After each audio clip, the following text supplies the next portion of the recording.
Our top story is from Pakistan-occupied Kashmir, which is at a critical point in its turbulent history.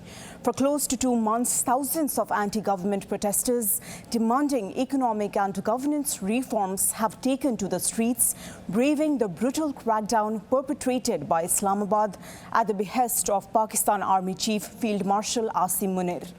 On Monday, at least a dozen people were killed and several others were wounded in the brutal crackdown on locals, calling for a boycott of the legislative elections.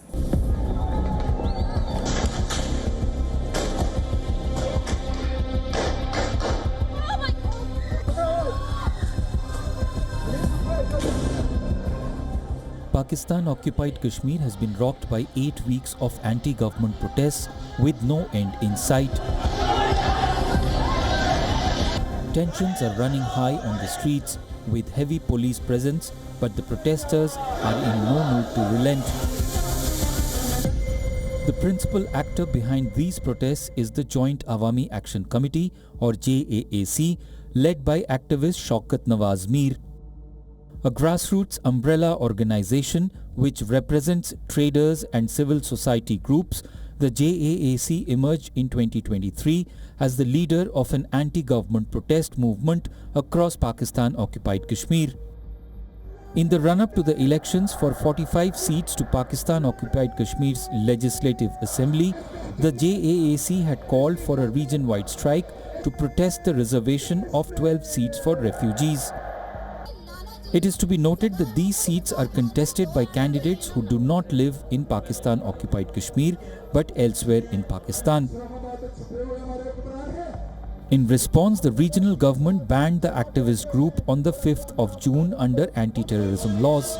Since then, the troubled region has been roiled by JAAC-led protests demanding greater autonomy.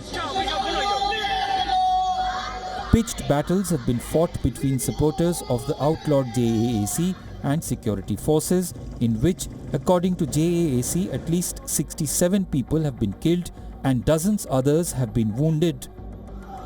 In a bid to rein in the rapidly escalating situation, the regional authorities suspended internet and mobile network services, but to no avail. Going from strength to strength, the protests have evolved into a broader rebellion against Pakistani rule. In such a hostile environment, the conduct of a free and fair elections is essentially impossible. But Islamabad, ignoring the writing on the wall, went ahead with local legislative elections boycotted by scores of residents.